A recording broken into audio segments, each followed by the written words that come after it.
Hello बच्चों, आज basically हम लोग क्लास 12th का नेक्स्ट चैप्टर स्टार्ट करेंगे बच्चों, जिसका नाम क्या है बच्चों? एनसीईआरटी में क्या बोलता है बच्चों? इसको moving charge and magnetism.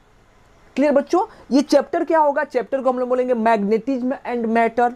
Clear बच्चों? इसमें एनसीईआरटी बेसिकली इसको दो चैप्टर में करके दिया हुआ है। बेसिकली करंट और चार्ज से जो बेसिकली क्या होता है, करंट और मूविंग चार्ज से बच्चों जो मैग्नेटिक फील्ड आता है और उसका इफेक्ट आता है, उसको अलग एक चैप्टर में दिया है, जो चैप्टर 4 है आपका। और जो चैप्टर नंबर 5 है बच्चों, उसमें क्या बोला है? उसमें बेसिकली मैटर की जो मैग्नेटिक प्रॉपर्टी होती है उसको पढ़ना है। क्लियर बच्चों? एचसीबी में बच्चों इसको 3 चैप्टर में दिया है। पहला चैप्टर क्या है बच्चों? पहला चैप्टर मैग्नेटिक फील्ड के बारे में है। क्लियर बच्चों कि मैग्नेटिक फील्ड क्या होता है? ठीक है, पहले मैग्नेटिक फील्ड को समझाया है और उस पे बेस्ड बच्चों क्वेश्चन दिया हुआ है। अगला जो चैप्टर है बच्चों एचसीबी में, वो क्या दिया हुआ है कि करंट कैरिंग वायर के कारण मैग्नेटिक फील्ड कैसे कैलकुलेट किया जाता है और उसका इफेक्ट क्या होता है। क्लियर है? और तीसरा चैप्टर क्या बच्चों? मैटर के बारे में। बच्चों चैप्टर स्टार्ट करने से पहले एक जरूरी बात बताना है। पहली बात बच्चों की जो हम लोग का संडे को टेस्ट होने वाला था, जो कॉम्पिटिटिव लेवल का टेस्ट संडे को होने वाला था बच्चों, वो डाउट अभी हम नहीं दिए। करंट का कोई भी डाउट नहीं दिया गया बच्चों, एचसीबी वगैरह का। तो इसके लिए क्या करते हैं बच्चों, इसको ट्यूसडे को शिफ्ट कर देते हैं। मंडे तक हम लोग सारा का सारा डाउट कंप्लीट करेंगे और ट्यूसडे को टेस्ट लेंगे। क्लियर बच्चों? और एक और बात बच्चों, जो स्टेट बोर्ड से है, बिहार बोर्ड से है, उसके लिए बच्चों की करंट इलेक्ट्रिसिटी में दो टॉपिक है जो बच्चों सिलेबस में नहीं है लेकिन बिहार बोर्ड में पूछा जाता है। एक क्या बच्चों? प्लेटियर इफेक्ट, और एक क्या बच्चों? सीवैक इफेक्ट। ये बेसिकली बच्चों ना आपके एनसीईआरटी बुक के बुक में मिलेगा, आपको एचसीबी के बुक में मिलेगा। जो करंट इलेक्ट्रिसिटी का नेक्स्ट चैप्टर है बच्चों, क्या बच्चों? Thermal effect of current. Clear है? उसमें मिलेगा। नहीं तो बेसिकली आप लोग पढ़ सकते हो कुछ से, नहीं तो बेसिकली हम लोग उसको अलग से क्या करेंगे, उसको क्लियर करेंगे। ठीक है बच्चों, आज हम लोग क्या स्टार्ट करने वाले हैं? Moving charge and magnetism. या बच्चों हम देखो इसका सिलेबस पहले से लिख के रखे हैं, उसको क्या बोलेंगे बच्चों? हम लोग मैग्नेटिज्म बोलेंगे। ठीक है, सबसे पहले इसका सिलेबस देख लेते हैं बच्चों कि हमको पढ़ना क्या क्या है, टाइम ना ज्यादा वेस्ट हो इसके लिए क्या क्या है बच्चों, पहले से इस सिलेबस को लिख करके रखे हैं। सबसे पहले क्या पढ़ा जाएगा बच्चों कि हम लोग इसमें मैग्नेटिज्म में हम लोग मैग्नेटिक फील्ड का इंट्रोडक्शन पढ़ेंगे कि मैग्नेटिक फील्ड होता क्या है और पहली बार हम लोग इसको नोटिस कब किए या हम लोग कैसे इसको समझ सकते हैं। क्लियर बच्चों? तो सबसे पहले क्या पढ़ेंगे? इंट्रोडक्शन किसका? मैग्नेटिक फील्ड का। उसके बाद क्या करना है बच्चों, हम लोग को एक टॉपिक है जो हमारे बोर्ड में नहीं पढ़ना है। देखो बच्चों, थ्योरेटिकल टॉपिक है, कंसेप्चुअल टॉपिक है। ये ऐसा नहीं है बच्चों कि इस पे बेस्ड न्यूमेरिकल वगैरह आएगा, लेकिन ये हमको फील्ड बताएगा बच्चों कि इलेक्ट्रिक फील्ड और मैग्नेटिक फील्ड में क्या रिलेशन होता है। या यहीं से पहली बार किसका कंसेप्ट क्लियर होगा बच्चों? इलेक्ट्रोमैग्नेटिक फील्ड क्या होता है, या इलेक्ट्रोमैग्नेटिक फील्ड हम लोग क्या इलेक्ट्रोमैग्नेटिक फील्ड से क्या समझ सकते हैं। क्लियर बच्चों? उसके बाद क्या पढ़ेंगे बच्चों? आज हम लोग पढ़ेंगे बॉयड-सावर्ट लॉ क्या होता है। ठीक है, यानी कि इस करंट कैरिंग वायर के कारण, किसी भी करंट कैरिंग वायर के कारण हम लोग मैग्नेटिक फील्ड कैसे कैलकुलेट करते हैं। देखो बच्चों, एचसीबी में क्या किया हुआ है कि सबसे पहले आपको मैग्नेटिक फील्ड समझाया है कि मैग्नेटिक फील्ड क्या होता है और चार्ज से मैग्नेटिक फील्ड कैसे प्रोड्यूस होता है। क्लियर है? पहला चैप्टर है। लेकिन बच्चों हम लोग पहले क्या पढ़ेंगे, हमारे लिए सबसे अच्छा क्या होगा कि सबसे पहले हम लोग बॉयड-सावर्ट लॉ पढ़े। क्लियर है? इसके बाद क्या पढ़ेंगे बच्चों? Application of Biot Savart law. Boyd-Savart law बोलते हैं, टी साइलेंट होता है बच्चों, बॉयड-सावर्ट लॉ। इसके बाद क्या होगा बच्चों? Application of Biot Savart law. उसमें क्या पढ़ना है कि magnetic field due to long straight current carrying wire, यानी कि बहुत लंबे स्ट्रेट करंट कैरिंग वायर से मैग्नेटिक फील्ड हम लोग कैसे कैलकुलेट करते हैं, ये पढ़ना है बच्चों। जैसे हम लोग पढ़े थे ना इलेक्ट्रिक फील्ड में कि लॉन्ग चार्ज वायर के कारण इलेक्ट्रिक फील्ड कैसे निकालते हैं, लेकिन बच्चों ये हमारे बोर्ड के सिलेबस में नहीं पढ़ना है। इसको पढ़ना है बच्चों, लेकिन बॉयड-सावर्ट लॉ से बोर्ड के सिलेबस में नहीं पढ़ना है। लेकिन हमको अगर बच्चों अगर आईआईटी या नीट के लिए पढ़ना होगा तो ये इससे सीधा सीधा क्वेश्चन आता है। क्लियर है? इसके बाद क्या पढ़ेंगे बच्चों कि मैग्नेटिक फील्ड को बी से डिनोट करते हैं, magnetic field due to circular current carrying loop, यानी कि कोई सर्कुलर करंट कैरिंग लूप है तो उससे कैसे मैग्नेटिक फील्ड निकालेंगे। अगला क्या है बच्चों? अगला है हमारे पास कि कहां पे? उसके सेंटर पे, करंट कैरिंग लूप के सेंटर पे। यानी मान लो बच्चों कि ऐसा एक करंट कैरिंग लूप है, ऐसे करंट कैरिंग लूप है, तो इसके सेंटर पे क्या होगा? Magnetic field. और ये क्या होगा बच्चों? इसके एक्सिस के किसी पॉइंट पे क्या होगा? Magnetic field. ये दो चीज पढ़ना है और ये दोनों बोर्ड में भी पढ़ना है। इसके बाद क्या पढ़ेंगे बच्चों? इसके बाद हम लोग पढ़ेंगे एम्पियर्स सर्कुटल लॉ। देखो मैग्नेटिक फील्ड कैलकुलेट करने का दो मेथड होता है। जैसे बच्चों हम लोग इलेक्ट्रिक फ्लक्स कैलकुलेट करने का दो मेथड पढ़े थे, एक मैथमेटिकल टेक्निक और एक क्या था, गॉस लॉ। वैसे ही यहाँ पे मैग्नेटिक फील्ड कैलकुलेट करने का दो बेसिकली लॉ आया। एक किसका है बच्चों, बॉयड और सावर्ट का लॉ है, और एक किसका है बच्चों, एम्पियर्स का लॉ है। तो हम लोग एम्पियर्स लॉ से भी मैग्नेटिक फील्ड कैलकुलेट करेंगे। किसके कारण बच्चों, long straight current carrying wire, जो बच्चों हम लोग यहाँ पे पढ़ चुके हैं, पढ़ लेंगे। लेकिन ये बोर्ड वाला नहीं है, लेकिन ये क्या होगा बच्चों, बोर्ड में आएगा। इसके बाद क्या पढ़ना है बच्चों, सोलेनॉइड क्या होता है, जो आप लोग 10th क्लास में पढ़ते हो, और ये क्या होता है बच्चों, टोरॉइड क्या होता है। क्लियर है। तो ये कहां पे पढ़ना है बच्चों, एम्पियर सर्कुटल के एप्लीकेशन में। ठीक है, लॉ क्या होता है, लिमिटेशन क्या है, एप्लीकेशन क्या है, ये सब पढ़ा जाएगा। क्लियर है। इसके बाद क्या है बच्चों, कि force on moving charge in magnetic field, यानी कि किसी चार्ज पार्टिकल को लो और इसको किस में थ्रो करो बच्चों, इसको अगर हम लोग मैग्नेटिक फील्ड में थ्रो करेंगे, जैसे मान लो इस रीजन में मैग्नेटिक फील्ड ऐसे है, ठीक है, मान लो मैग्नेटिक फील्ड इस बोर्ड से बाहर आ रहा है और यहाँ पे एक चार्ज को हम लोग थ्रो करते हैं। क्लियर बच्चों। तो हमको ये पढ़ना होगा कि इस पे कितना फोर्स लगेगा। क्लियर बच्चों। उसके बाद क्या पढ़ेंगे बच्चों, कि ये जो हमारा फोर्स होता है, ये इसके पाथ को कैसे चेंज करेगा, यानी कि इसका पाथ क्या डिसाइड, कैसे इसका पाथ कैसा आएगा, किसकी वजह से बच्चों, फोर्स की वजह से। एक बार पढ़ेंगे बच्चों कि अगर मैग्नेटिक फील्ड के परपेंडिकुलर हम लोग चार्ज पार्टिकल को फेंकते हैं, यानी मैग्नेटिक फील्ड ऐसे है, इसका वेलोसिटी ऐसे है, तब इसका पाथ कैसे होगा। एक बार पढ़ेंगे कि अगर मैग्नेटिक फील्ड के डायरेक्शन में फेंकते हैं तब इसका पाथ कैसे होगा। और एक बार क्या पढ़ेंगे बच्चों, कि अगर मैग्नेटिक फील्ड से किसी जनरल एंगल पे, आर्बिटरी एंगल पे फेंकते हैं तब इसका पाथ क्या होगा। क्लियर बच्चों। तो ये पढ़ना है। उसके बाद क्या पढ़ना है बच्चों, उसके बाद हम लोग पढ़ना है फोर्स बिटवीन, यहां से पढ़ना है बच्चों, force on current carrying wire. अगला जो टॉपिक क्या है, कि अगर मान लो बच्चों ऐसे करंट कैरिंग वायर है, इसको कहां रख दे, ऐसे मैग्नेटिक फील्ड में रख दे, कि ऐसे मान लो हमारा मैग्नेटिक फील्ड है, यहां से मैग्नेटिक फील्ड बाहर निकला और यहां पे क्या कर दिया बच्चों, ये करंट कैरिंग वायर है, तो इस पे कितना फोर्स आएगा। ठीक है, करंट कैरिंग कंडक्टर पे कितना फोर्स आएगा अगर उसको कहां रखेंगे बच्चों, मैग्नेटिक फील्ड में। हम लोग को बोर्ड में क्या पढ़ना है बच्चों, सिर्फ यूनिफॉर्म मैग्नेटिक फील्ड, लेकिन हम क्या लिखे हैं, मैग्नेटिक फील्ड, यानी कि हम लोग यूनिफॉर्म और नॉन यूनिफॉर्म दोनों पढ़ेंगे। इसके बाद क्या बच्चों हम लोग को पढ़ना है, कि force between two current carrying wire, यानी कि मान लो बच्चों हम लोग दो करंट कैरिंग वायर रख देंगे तो इसके बीच कैसे फोर्स निकालेंगे। जैसे हम लोग पढ़े थे बच्चों कि दो चार्ज पार्टिकल है Q1 Q2 और इसके बीच कैसे फोर्स निकालते हैं, तो वैसे ही पढ़ेंगे बच्चों हम लोग कि दो करंट कैरिंग वायर है तो उसके बीच हम लोग कैसे फोर्स कैलकुलेट करेंगे।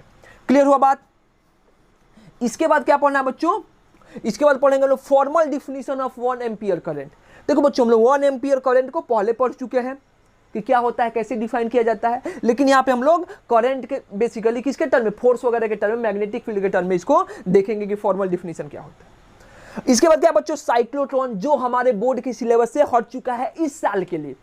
इस साल बच्चों जो सीबीएसई अपना सिलेबस डिलीट किया है तो उसमें क्या बोला है, साइक्लोट्रॉन इस साल हमारे सिलेबस में नहीं है, लेकिन ये स्टेट बोर्ड में आ सकता है और इस पे बेस्ट क्वेश्चन भी आ सकता है, तो इसीलिए बच्चों हम लोग इसको पढ़ेंगे, लेकिन बोर्ड में इस साल साइक्लोट्रॉन नहीं पढ़ना है। अगला टॉपिक क्या बच्चों, मैग्नेटिक डाइपोल मोमेंट। जैसे हम लोग इलेक्ट्रिक डाइपोल मोमेंट पढ़े थे वैसे ही क्या पढ़ेंगे बच्चों यहाँ पे हम लोग, कि मैग्नेटिक डाइपोल मोमेंट, कि मैग्नेटिक डाइपोल मोमेंट क्या होता है। क्लियर हुआ बात। उसके बाद क्या पढ़ना है बच्चों, torque on current loop in magnetic field. जैसे हम लोग किसी इलेक्ट्रिक डाइपोल को कहां रखते थे बच्चों, हम लोग इलेक्ट्रिक फील्ड में रखते थे तो उसमें टॉर्क आता था, वैसे ही बच्चों हम लोग करंट कैरिंग लूप को, अगर करंट कैरिंग लूप है बच्चों तो उसके पास क्या होगा, मैग्नेटिक मोमेंट होगा, मैग्नेटिक डाइपोल मोमेंट। अगर उसको हम कहां रखेंगे बच्चों, मैग्नेटिक फील्ड में, तो उस पर क्या लगेगा, टॉर्क लगेगा। ठीक है, फिर हमको बोर्ड में पढ़ना है सिर्फ यूनिफॉर्म मैग्नेटिक फील्ड, लेकिन हम लोग क्या पढ़ेंगे बच्चों, यूनिफॉर्म और नॉन यूनिफॉर्म दोनों, इसीलिए हम क्या लिखे यहाँ पे, मैग्नेटिक फील्ड। जो लास्ट टॉपिक है बच्चों इस चैप्टर का वो क्या है, मूविंग कॉइल गैल्वेनोमीटर। ये बोर्ड के लिए बड़ा इंपॉर्टेंट है और यहीं से बच्चों हम लोग क्या समझेंगे कि एमीटर और वोल्टमीटर क्या होता है। आप लोगों को याद होगा कि हम बोले थे बच्चों कि करंट इलेक्ट्रिसिटी में जहां पे आप लोगों को वोल्टमीटर और एमीटर का क्वेश्चन आता है उसको क्या कर दो, स्किप कर दो। तो यहां पे क्या पढ़ेंगे बच्चों, यहां पे हम लोग एमीटर और वोल्टमीटर को पढ़ेंगे। क्लियर है बात, क्लियर हुआ बात। चलो इसको लिखो जल्दी से लिखो बच्चों, हम लोग इसका इंट्रोडक्शन से स्टार्ट करते हैं।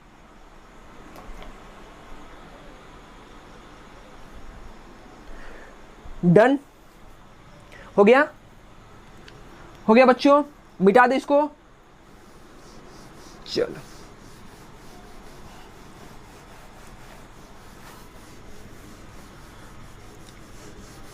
देखो होता क्या है बच्चों, हम लोग पहले क्या करते हैं, थोड़ा सा मैग्नेटिक फील्ड को समझ लेते हैं बच्चों कि मैग्नेटिक फील्ड होता क्या है। देखो ज़्यादा डिटेल में नहीं जाएंगे हम लोग, आगे चल के इसके बारे में, मैग्नेटिक फील्ड के बारे में ज़्यादा डिटेल में पढ़ेंगे, ठीक है बच्चों। होता क्या है देखो, यहाँ से अगर हम लोग यहाँ पे मैग्नेटिक फील्ड पढ़ें, मैग्नेटिक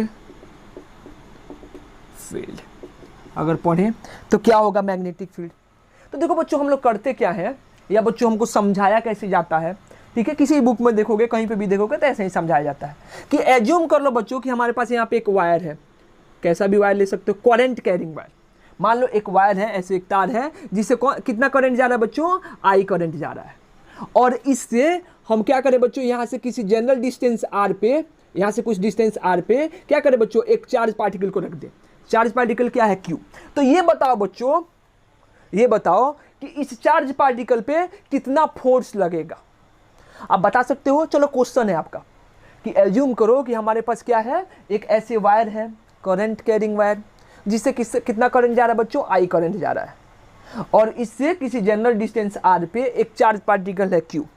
तो इस पे लगने वाला फोर्स बताओ कितना होगा, निकाल सकते हैं।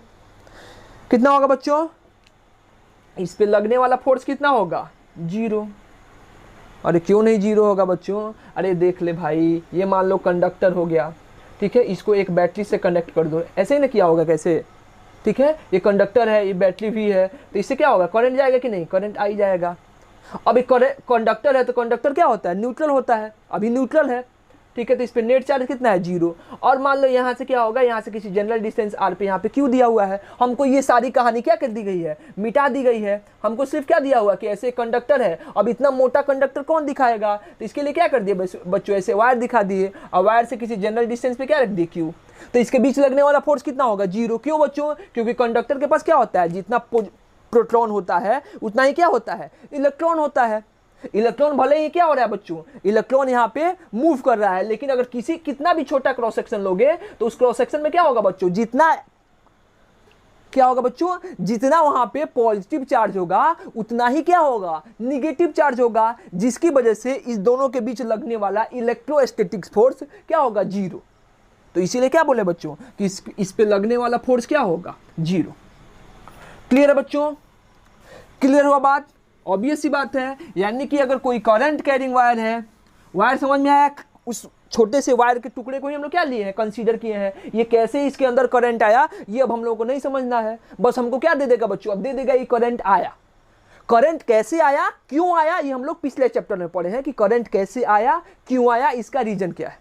क्लियर है। अभी हमको क्या जानना है बच्चों, अभी हमको ये जानना है कि करंट कैरिंग वायर है, वायर दे दिया है और इसे किसी जनरल डिस्टेंस पे एक चार्ज पार्टिकल क्यू, तो इस पे फोर्स कितना होगा, 0। क्यों 0 होगा बच्चों, क्योंकि इस पे चार्ज कितना है, 0, न्यूट्रल है। तो यहाँ इसके बीच में, दोनों के बीच का इंटरेक्शन फोर्स कितना हो जाएगा, 0 हो जाएगा। अब क्या देखते हैं बच्चों कि एज्यूम कर लो कि हमारे पास क्या है, सेकंड केस 1, इसको देख लेते हैं। यहां पे क्या एज्यूम कर लेते हैं बच्चों, यहां पे एज्यूम कर लेते हैं हम लोग केस 2। इस बार क्या करते हैं बच्चों, वही हमारा करंट कैरिंग वायर है जिससे कितना करंट जा रहा है, आई। इससे कितने डिस्टेंस पे बच्चों चार्ज पार्टिकल था, क्यू। पहले क्या था बच्चों, रेस्ट पे चाहे तो इस पे लगने वाला नेट फोर्स कितना था, 0। अरे इस पे लगने वाला फोर्स कितना देखे थे हम लोग, 0। क्लियर है।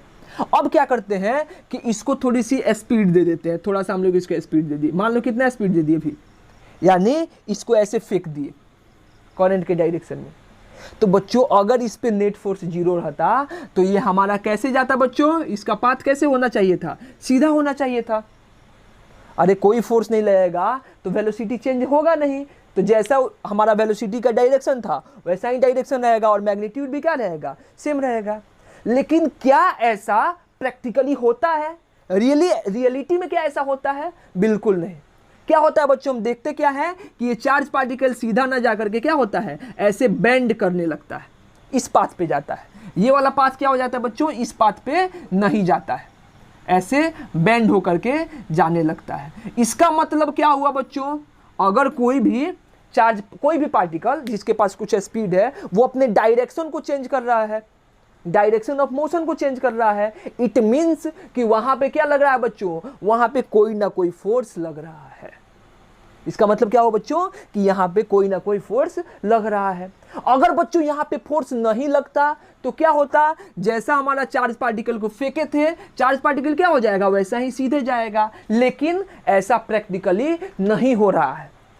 क्यों नहीं हो रहा है बच्चों? क्योंकि यहाँ पे क्या है, यहाँ पे चार्ज पार्टिकल को फेंक रहे हैं तो अपने पाथ से क्या हो रहा है, डेविएट हो रहा है, यानी जाना चाहिए था सीधा, अब कैसे जा रहा है बच्चों, अपने पाथ को बेंड कर रहा है।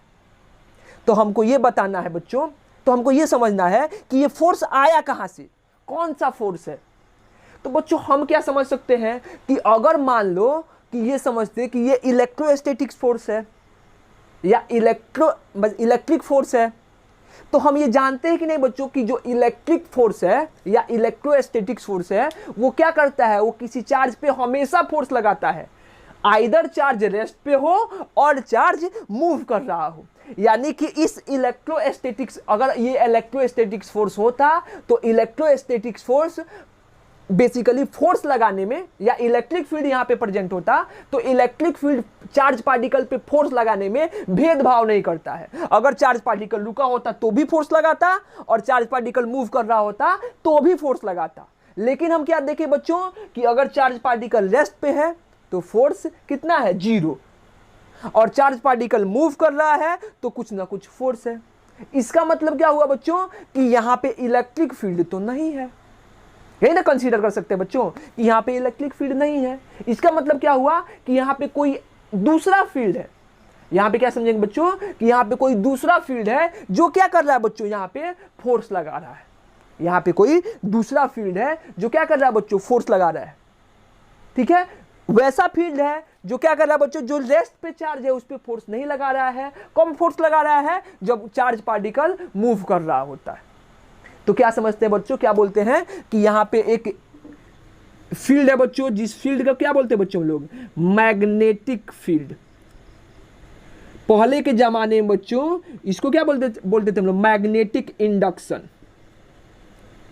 मैग्नेटिक इंडक्शन बच्चों, जो मैग्नेटिक इंडक्शन होता है वो क्या हुआ, मैग्नेटिक फील्ड। एससीबी में बहुत जगह लिखा हुआ है मैग्नेटिक इंडक्शन। तो पहले मैग्नेटिक फील्ड को क्या बोलते थे बच्चों, मैग्नेटिक इंडक्शन। ठीक है, तो यहां पे क्या है, यहां पे मैग्नेटिक फील्ड है जो क्या करता है बच्चों, यानी कि दो चीज समझ में आया हमको। ठीक है, पहला चीज समझ में क्या आया बच्चों, ये बात कि जो हमारा करंट कैरिंग लूप है वो क्या करता है बच्चों, अपने आसपास के रीजन में एक फील्ड सेट करता है, जिस फील्ड को हम लोग क्या बोलते हैं, मैग्नेटिक फील्ड बोलते हैं। हम लोग क्या पढ़े थे बच्चों कि कोई भी चार्ज पार्टिकल है वो क्या करता है, अपने आसपास के रीजन में क्या सेट करता है बच्चों, एक फील्ड सेट करता है, जिसको हम लोग क्या बोलते हैं, इलेक्ट्रिक फील्ड। वैसे ही क्या सीखे बच्चों हम लोग कि कोई भी करंट कैरिंग वायर है या करंट कैरिंग कंडक्टर है वो क्या करेगा, अपने आसपास के रीजन में एक फील्ड सेट करता है, जिस फील्ड को हम लोग क्या बोलते हैं बच्चों, मैग्नेटिक फील्ड। दूसरा कंसेप्ट क्या समझे बच्चों हम लोग कि ये जो मैग्नेटिक फील्ड है ये भेदभाव करता है, यानी कि अगर चार्ज पार्टिकल रेस्ट पे होगा तो उसको उस पर कोई फोर्स नहीं लगाएगा, उस पर कोई छेड़छाड़ नहीं करेगा। लेकिन अगर ये चार्ज पार्टिकल जैसे मूव करना शुरू करेगा, इसके पास जैसे स्पीड आएगा, इस पे क्या लगने लगेगा बच्चों, फोर्स लगने लगेगा। और कौन सा फोर्स लगेगा बच्चों, मैग्नेटिक फील्ड के कारण फोर्स लगेगा, जिसको हम लोग क्या बोलते हैं, मैग्नेटिक फोर्स बोलते हैं। क्या बोलते हैं बच्चों, मैग्नेटिक फोर्स बोलते हैं। बात समझ में आया कि मैग्नेटिक फील्ड क्या होता है बच्चों, क्या होता है। अरे डिफाइन करने के लिए बहुत तरीके से डिफाइन कर सकते हैं। यानी कि यहाँ पे क्या सीखे, अभी हम लोग क्या सीखे कि कोई भी करंट कैरिंग वायर है वो अपने आसपास के रीजन में एक फील्ड सेट करता है, जिसको हम लोग क्या बोलते हैं, मैग्नेटिक फील्ड। और ये जो मैग्नेटिक फील्ड होता है वो किस पे फोर्स लगाता है बच्चों, ये सिर्फ मूविंग चार्ज पे फोर्स लगाता है, रेस्ट चार्ज पे फोर्स नहीं लगाता है। अब क्या पढ़ेंगे बच्चों कि ये कितना मैग्नेटिक फील्ड क्रिएट करेगा किसी जनरल पॉइंट पे, इसको कैलकुलेट करना सीखेंगे। ये हमारे सिलेबस में है, लेकिन हम लोग क्या पढ़ेंगे बच्चों, यहाँ पे इसके पहले थोड़ा इलेक्ट्रिक फील्ड और मैग्नेटिक फील्ड में रिलेशन पढ़ लेते हैं कि इलेक्ट्रिक फील्ड और मैग्नेटिक फील्ड में क्या रिलेशन है। क्लियर है, तो इसको आप लोग लिख सकते हो। इस दोनों को बेसिकली डायग्राम भी बना लोगे बच्चों, तो इस पे क्या लिख दो, इस पे लिख दो फोर्स नॉट इक्वल टू 0। यहाँ पे क्या हो जाएगा बच्चों, फोर्स 0। डायग्राम से भी क्लियर हो जाएगा। क्लियर है, तो मिटाए। अब थोड़ा सा हम एक अलग सा टॉपिक समझने का कोशिश करते हैं बच्चों कि इलेक्ट्रिक फील्ड और मैग्नेटिक फील्ड में क्या रिलेशन है। तो इसके लिए इसको मिटा दे बच्चों, इसको मिटा दें, मिटा दें। चलिए देखो इसके लिए क्या करते हैं, इसके लिए हमको बहुत अच्छे तरीके से बच्चों HCV के बुक में समझाया हुआ है, ठीक है। हम लोग उसी को समझ, उसी की अकॉर्डिंग एकदम एग्जैक्टली उसी तरह समझने की कोशिश करते हैं, ठीक है। सिर्फ समझने का कोशिश करते हैं एक्सपेरिमेंट से कि कैसे क्या होता होगा।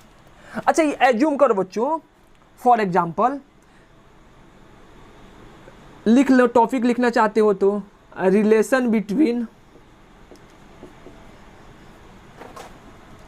इलेक्ट्रिक फील्ड, अभी हम लोग को बोर्ड में नहीं पढ़ना है बच्चों, हम लोग बेसिकली इलेक्ट्रोमैग्नेटिक वेव्स पढ़ेंगे, वहां पे दोनों के बीच में रिलेशन भी एस्टेब्लिश करेंगे, ठीक है, मैथमेटिकल रिलेशन। अभी क्या बता रहे हैं बच्चों, अभी सिर्फ कंसेप्चुअली बता रहे हैं, तो क्या लिखेंगे, relation between electric field and कौन सा फील्ड बच्चों, magnetic field, electric field and magnetic field. Clear है। तो देखो करते क्या है कि एज्यूम कर लो कि हमारे पास यहाँ पे क्या है बच्चों, करंट कैरिंग वायर है आई।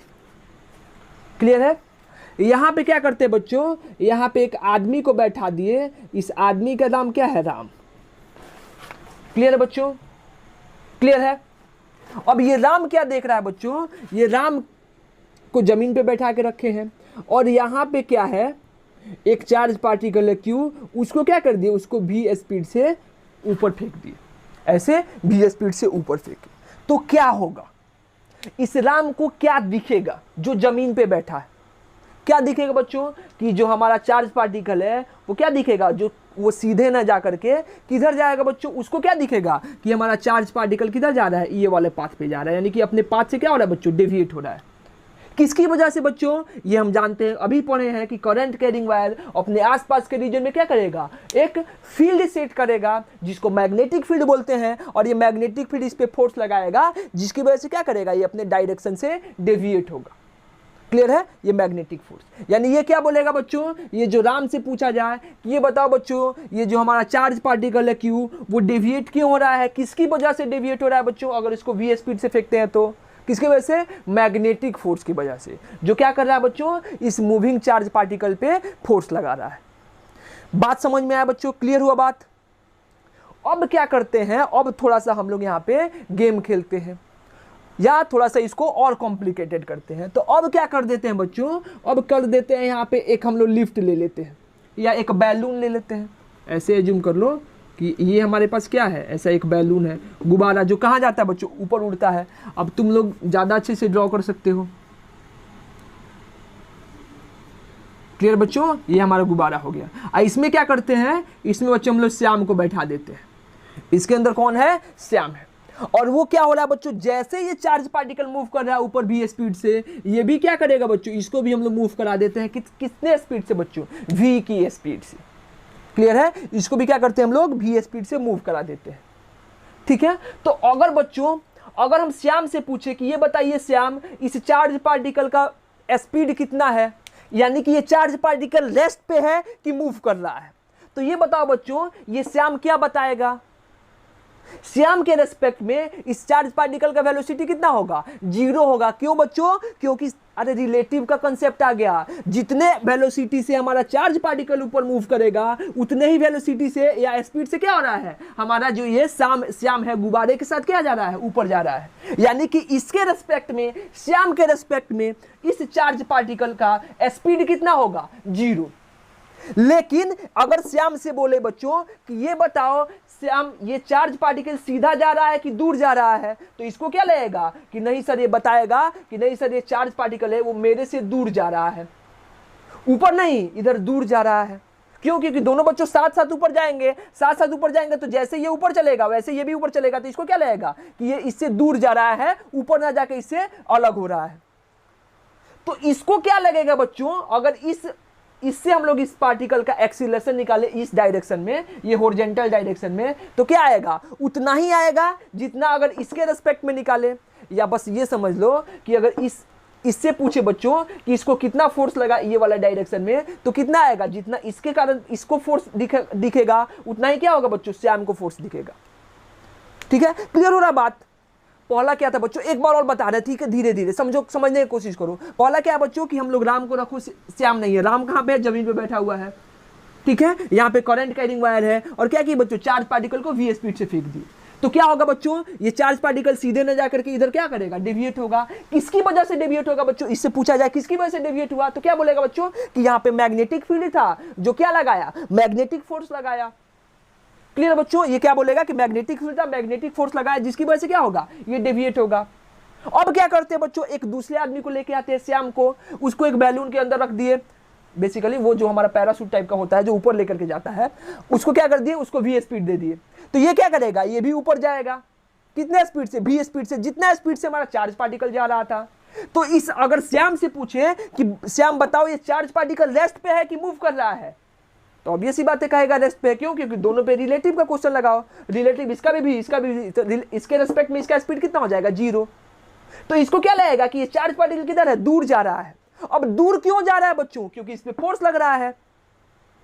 लेकिन इसके रेस्पेक्ट में बच्चों इस चार्ज पार्टिकल पे लगने वाला जो इस चार्ज पार्टिकल का वेलोसिटी था वो क्या था, 0 था।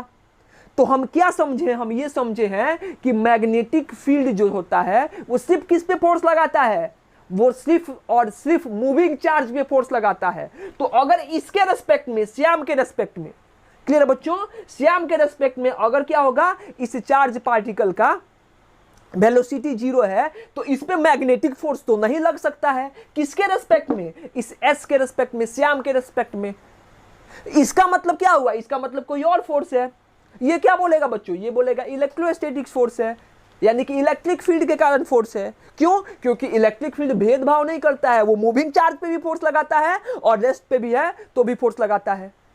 तो अगर हम इस राम से पूछ रहे थे तो राम क्या बता रहा था कि यहाँ पे क्या है, यहाँ पे मैग्नेटिक फील्ड है और जो इस चार्ज पार्टिकल पे फोर्स लग रहा है, जो इसके पाथ को चेंज कर रहा है, वो कौन सा फोर्स है बच्चों, मैग्नेटिक फोर्स।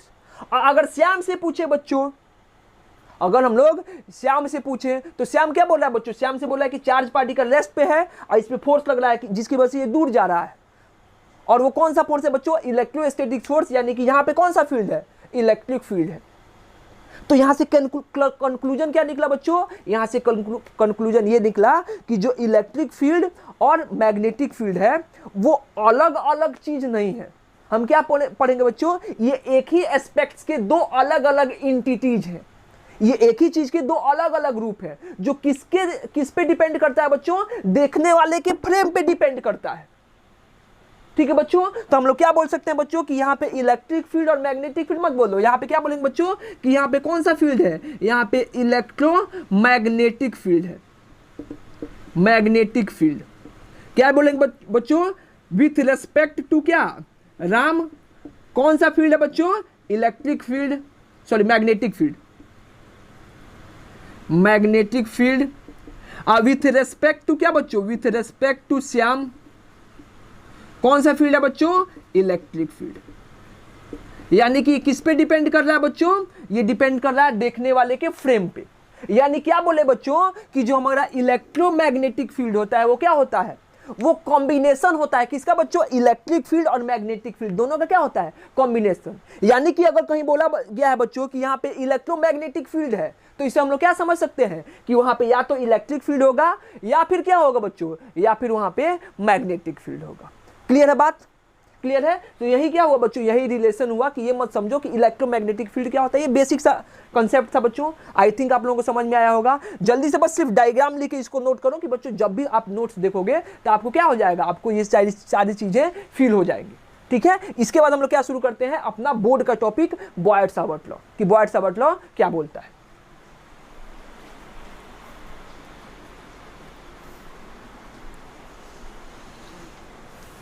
हो गया बच्चों, हो गया, डन, मिटा दे इसको, मिटा दे। चलिए हम लोग क्या लिखते हैं, बॉयट-सावर्ट लॉ, कि बॉयट-सावर्ट लॉ क्या होता है। क्या लिखते हैं बच्चों, यहां पे अगला नेक्स्ट टॉपिक हम लोग लिखेंगे क्या,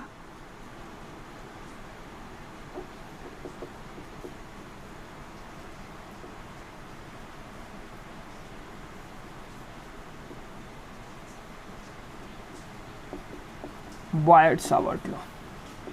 देखो बॉयट-सावर्ट लॉ है क्या। अच्छा, तो हम लोग इतना तो समझ चुके हैं बच्चों कि कोई भी करंट कैरिंग जो कंडक्टर है या करंट कैरिंग लूप है, वो अपने आसपास के रीजन में क्या करता है बच्चों, अपने आसपास के रीजन में एक फील्ड सेट करता है, जिस फील्ड को हम लोग क्या बोलते हैं बच्चों, जिस फील्ड को हम लोग मैग्नेटिक फील्ड बोलते हैं। ठीक है, तो मान लो ये करंट कैरिंग यहाँ पे क्या है, एक करंट कैरिंग वायर है, कंडक्टर है, ये अपने आसपास के रीजन में क्या करेगा, फील्ड सेट करेगा। लेकिन हम निकालना चाहते हैं कि मान लो यहाँ पे एक पॉइंट है P, इस पॉइंट P पे मैग्नेटिक फील्ड सेट करेगा, अभी पढ़ लिए हम लोग, लेकिन कितना सेट करेगा, उस मैग्नेटिक फील्ड का वैल्यू क्या होगा।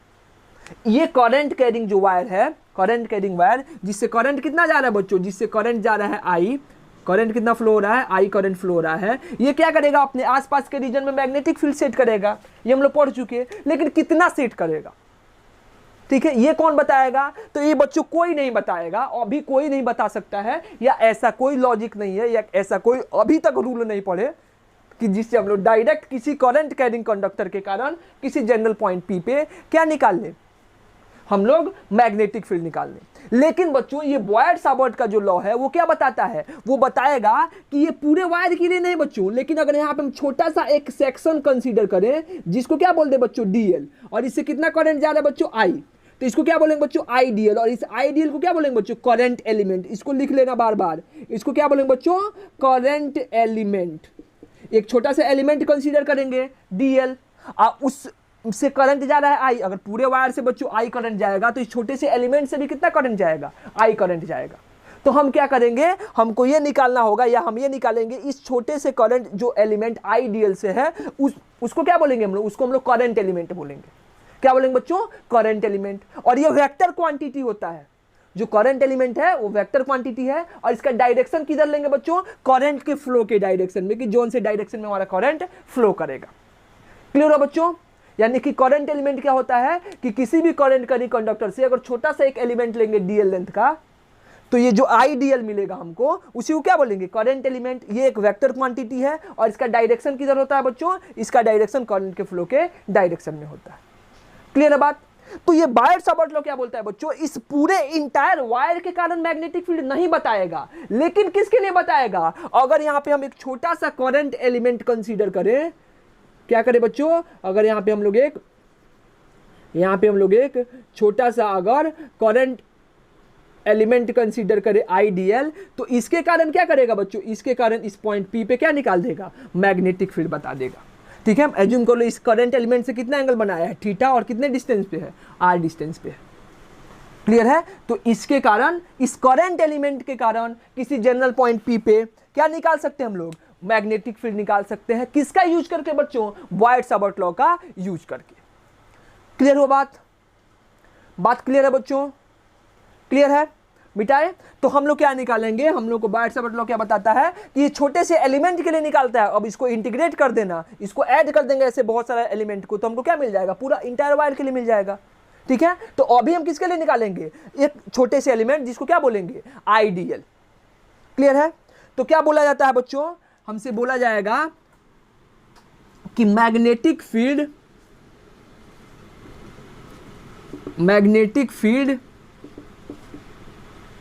चाहिए, ऐसे लिखो, according to Boyd-Savart,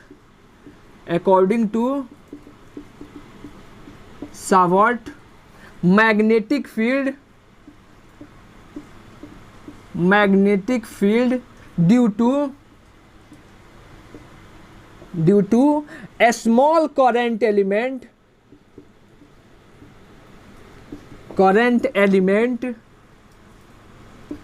IDL is equal to, direct लिखो इक्वल टू, चाहे इज डायरेक्ट लिखो, proportional to, is proportional to. देखो ये जो करंट एलिमेंट होगा मैग्नेटिक फील्ड होगा, और बच्चों देखो छोटा सा करंट एलिमेंट है, तो इसके कारण जो मैग्नेटिक फील्ड आएगा उसको हम लोग क्या बोलेंगे बच्चों, छोटा सा मैग्नेटिक फील्ड। और किससे डिनोट करेंगे बच्चों, DB से। मैग्नेटिक फील्ड क्या हो जाएगा बच्चों, DB।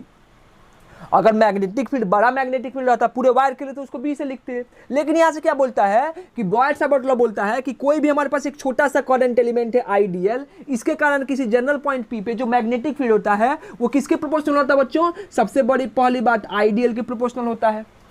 क्लियर बच्चों। और किसके किसके प्रोपोर्शनल होता है बच्चों, और होता है क्या यहाँ पे आर के 1/r² के प्रोपोर्शनल होता है।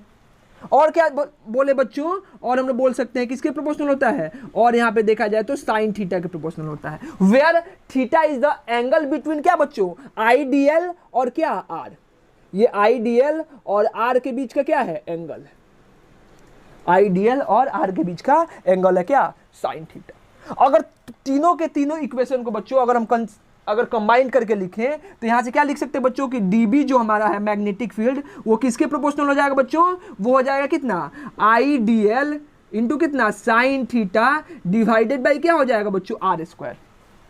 IDL sine theta divided by क्या हो जाएगा, आर स्क्वायर। अब प्रोपोर्शनलिटी का साइन हटेगा बच्चों तो ये क्या आएगा, कांस्टेंट आएगा, और उस कांस्टेंट को क्या लिखेंगे बच्चों, डीवी इक्वल टू कितना हो जाएगा, म्यू नॉट बाई 4 पाई।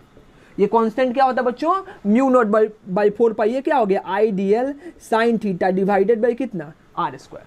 ऐसे लिख सकते हो, फिर इसको वेक्टर फॉर्म में कैलकुलेट कर सकते हो। लेकिन बच्चों हम लोग ऐसे नहीं लिखते हैं, इसको डायरेक्ट क्या लिखते हैं बच्चों, according to Biot's about magnetic field due to current element is क्या हो जाएगा बच्चों, डीवी इज इक्वल टू क्या लिखेंगे direct, mu naught by 4 pi कितना हो गया, IDL cross R, IDL cross R divided by क्या, आर क्यू। ये क्या हो गया हमारा, ये हमारा वेक्टर फॉर्म हो जाता है, वेक्टर फॉर्म ऑफ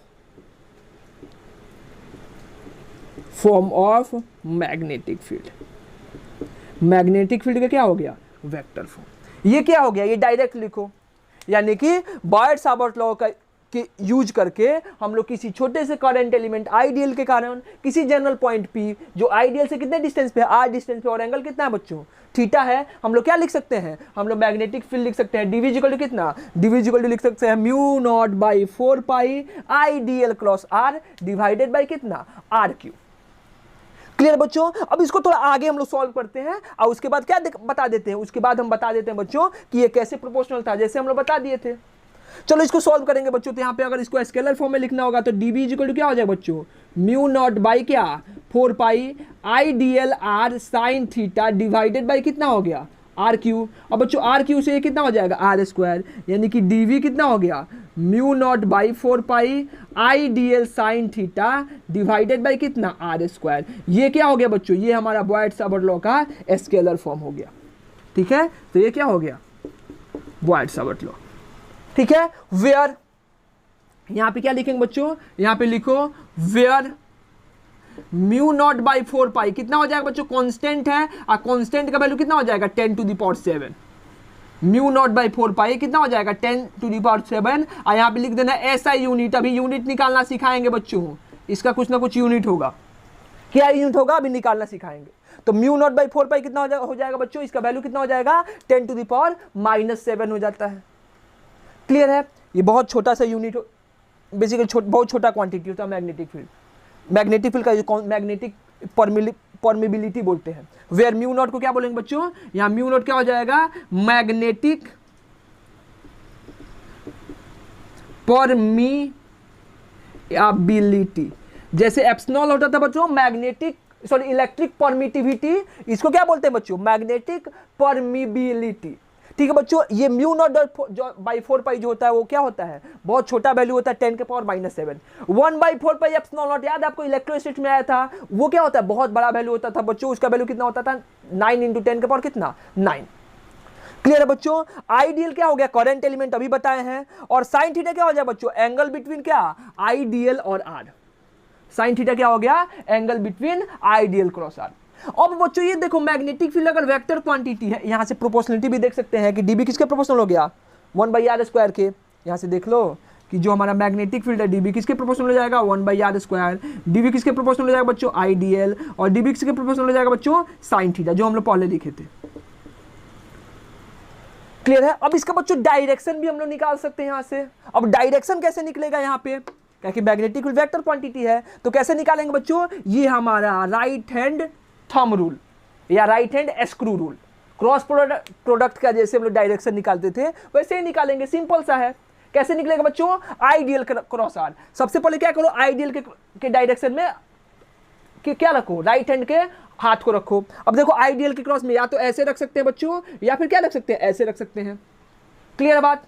तो हम कैसे रखेंगे, चलो अगर ऐसे रखेंगे तो फिर क्या होता है, पहले वेक्टर की तरफ हाथ रखते हैं और उधर से किधर घूमते हैं बच्चों, दूसरे वेक्टर की तरफ। हम आपको बताए थे ना ए क्रॉस बी में डायरेक्शन कैसे निकालते हैं, ए क्रॉस बी का याद है, ये याद है बच्चों, ये मान लो हमारा ए वेक्टर, ये बी वेक्टर, ये एंगल थीटा। तो कैसे निकालते थे बच्चों, ए वेक्टर के डायरेक्शन में पाम रखते थे और किधर कर्ल करते थे बच्चों, बी की तरफ।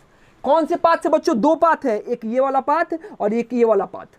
हम क्या करते हैं बच्चों, सबसे छोटा पाथ, तो सबसे छोटा पाथ क्या है, ये वाला। तो ऐसे तो हाथ घूमेगा नहीं, तो इसके लिए क्या करते थे, हाथ को ऐसे घुमाते थे और बी को कैसे करते थे, ऐसे करते थे, बी की तरफ जाते थे। तो जो हमारा थंब का डायरेक्शन आता था बच्चों, वो क्या बताता था, ए क्रॉस बी का डायरेक्शन। सेम टू सेम यहाँ पे करना है। हमको क्या लेना है, आइडियल क्रॉस बी। तो आइडियल में ऐसे भी रख सकते हैं हाथ को, या फिर क्या रख सकते हैं बच्चों, ऐसे भी रख सकते हैं। अगर ये बताओ ऐसे रखेंगे बच्चों, हमको अगर आर के ये पी की तरफ जाना होगा तो ऐसे उंगली कर्ल करना पड़ेगा। तो क्या ऐसे होगा उंगली कर्ल, बिल्कुल नहीं। तो क्या करेंगे, इस हाथ को ऐसे रख लेंगे। ये हमारा आइडियल का डायरेक्शन ऊपर, और यहां से किधर जाएंगे बच्चों, थीटा होते हुए आर की तरफ जाएंगे। तो अगर ऐसे जा रहे हैं बच्चों, तो हमारा राइट हैंड का जो थंब है वो किधर आ रहा है, अंदर की तरफ। तो यहाँ पे मैग्नेटिक फील्ड किधर होगा, अंदर की तरफ, इस प्लेन के परपेंडिकुलर अंदर की तरफ। ठीक है, तो डायरेक्शन कैसे हो गया बच्चों, ऐसे क्रॉस से लिखना, अंदर की तरफ। क्लियर है? एक और बात समझ जाओ बच्चों कि जब कभी भी ऐसा सिंबल आ गया तो इसका मतलब क्या हुआ, परपेंडिकुलर अंदर की तरफ। अगर ऐसे डॉट का सिंबल आ गया, इसका मतलब क्या हुआ, परपेंडिकुलर बाहर की तरफ। इसको लिख लो परपेंडिकुलर इनवर्ड। इसको क्या बोले बच्चों, परपेंडिकुलर आउटवर्ड। क्लियर है? ये अंदर की तरफ है, ये बाहर की तरफ है। डायरेक्शन कैसे निकाले बच्चों, क्लियर हुआ? क्या करेंगे, आइडियल किधर जाएंगे, आर की तरफ, थंब किधर आया, अंदर। ठीक है, एक इसका शॉर्टकट है बच्चों।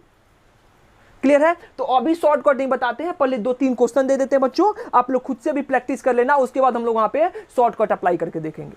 बॉयड सबऑर्डिनेट समझ में आया बच्चों? बॉयड सबऑर्डिनेट क्या बताता है कि किसी स्मॉल करंट कैरिंग एलिमेंट के कारण किसी जनरल पॉइंट पे मैग्नेटिक फील्ड और कितना होता है, mu naught by 4 pi ideal sine theta by R square. Vector form में क्या होगा बच्चों, mu naught by 4 pi ideal cross R by R cube. Direction कैसे निकालेंगे बच्चों, राइट हैंड थंब रूल या राइट हैंड स्क्रू रूल, जो हम लोग वेक्टर में निकाल चुके हैं। क्लियर है बच्चों? मिटा दे इसको, इसका डायरेक्शन देखिए हम लोग, मिटा दे, मिटा दे बच्चों।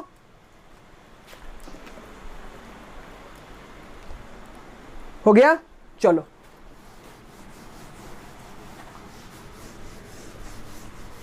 अब क्या करते हैं बच्चों, हम 2-3 बेसिकली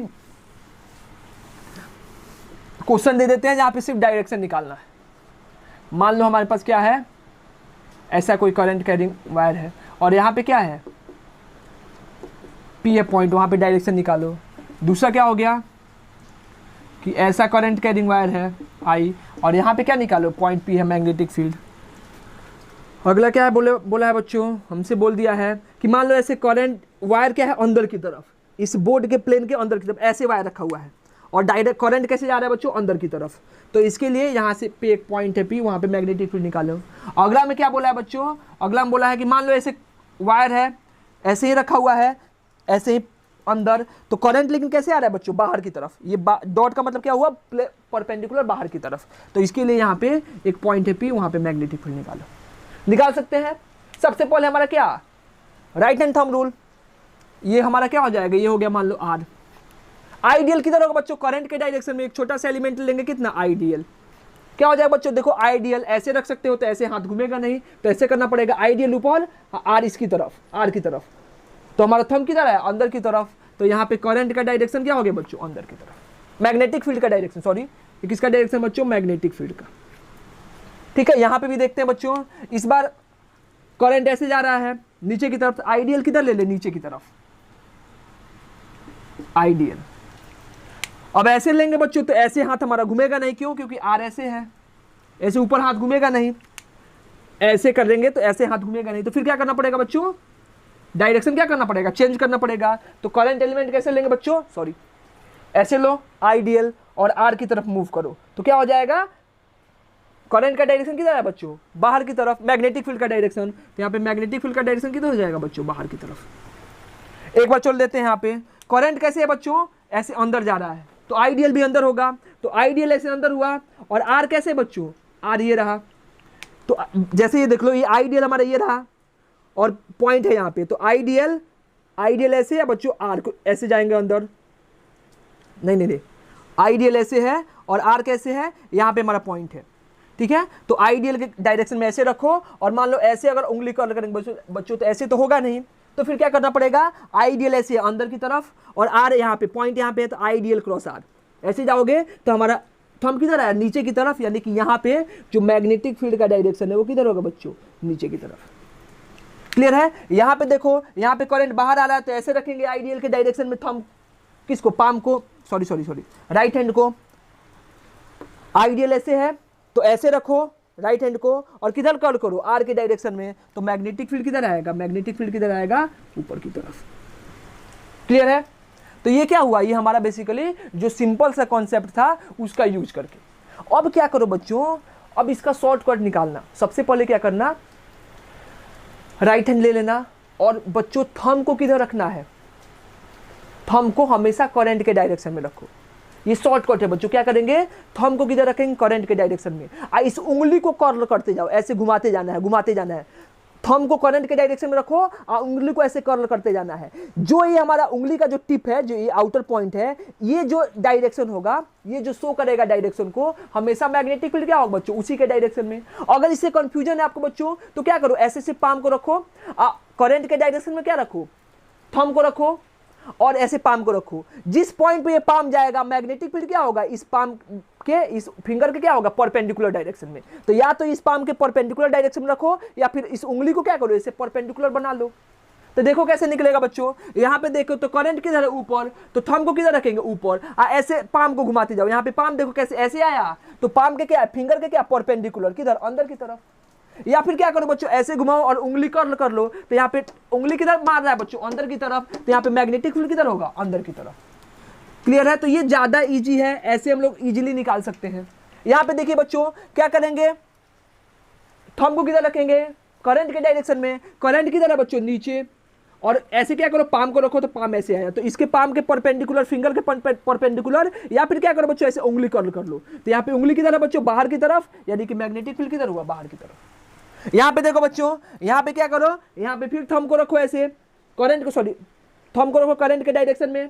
क्या करेंगे बच्चों, यहाँ पे पाम रखो, पाम से परपेंडिकुलर किधर है, नीचे की तरफ, या फिर क्या करो, ऐसे उंगली कर्ल कर लो, तो इस पॉइंट पे किधर हो जाएगा, नीचे की तरफ। या तो पाम के परपेंडिकुलर या फिर ऐसे कर्ल कर सकते हो, तो भी क्या होगा, नीचे की तरफ। यहाँ पे देखो बच्चों, यहाँ पे क्या होगा, मैग्नेटिक फील्ड ऐसे हमारा, करंट बाहर है, तो ऐसे रखो थंब को, राइट हैंड थंब को, और उंगली कर्ल करो। यहाँ पे पाम देखो, इस पाम के परपेंडिकुलर किधर है, ऊपर की तरफ, या फिर उंगली कर्ल करके घुमाएंगे तो भी किधर आएगा, ऊपर की तरफ। अगर इस पॉइंट पे निकालना होगा तो भी क्या करेंगे बच्चों, ऐसे करंट के डायरेक्शन में थंब को रखो, यहाँ पे उंगली रख दो, तो इसके परपेंडिकुलर। या फिर क्या करो, वो सबसे अच्छा है कि इसको, उंगली को क्या कर लो, इस फिंगर को मोड़ करके इस पाम के परपेंडिकुलर बना लो और ऐसे घुमाते रहो। जहां पे, जिस पॉइंट पे हमारा टो क्या करेगा, टच करेगा, तो जो टो का डायरेक्शन होगा वही मैग्नेटिक फील्ड का। देखो अगर यहाँ पे निकाले तो यहाँ पे क्या होगा, ऐसे अंदर आया, यहाँ पे भी निकाले थे तो किधर आ रहा था, बाहर आ रहा था। यहाँ पे भी निकाला था बच्चों तो किधर ठोक रहा था, अंदर की तरफ। अगर यहाँ पे देखेंगे तो किधर है, यहाँ पे। अगर यहाँ पे देखेंगे तो मैग्नेटिक फील्ड किधर होगा, इस डायरेक्शन में, ऐसे घुमाते जाओ। अगर यहाँ पे देखेंगे, अगर थोड़ा और ऊपर चले जाओगे, यहाँ पे देखना होगा मैग्नेटिक फील्ड, तो वो भी क्या होगा, इस लाइन के परपेंडिकुलर। क्लियर है। तो ऐसे करके क्या कर सकते हैं हम लोग, बता सकते हैं। तो अभी क्या होगा, अभी आज के लिए इतना ही रहने देते हैं। सिर्फ हम लोग क्या समझे, आज बेसिक कॉन्सेप्ट समझे बायोट-सावर्ट लॉ का। अगले लेक्चर में क्या पढ़ेंगे बच्चों, हम लोग बायोट-सावर्ट लॉ का एप्लीकेशन पढ़ेंगे, ठीक है। उसके बाद बेसिकली क्वेश्चन आना स्टार्ट होगा। तब तक आप लोग बच्चों जो भी डाउट है, आप लोग डाउट बता दो, ठीक है। डाउट भेजना, कल से डाउट, आज ही से डाउट भेजना, बेसिकली जब से वीडियो आ जाए। उसके बाद हम लोग जल्दी से, जितना जल्दी हो सकता है डाउट क्लियर करते हैं और ट्यूसडे को इसका टेस्ट लेते हैं, ठीक है। तब तक आप लोग पढ़ाई करते रहें। All the very best.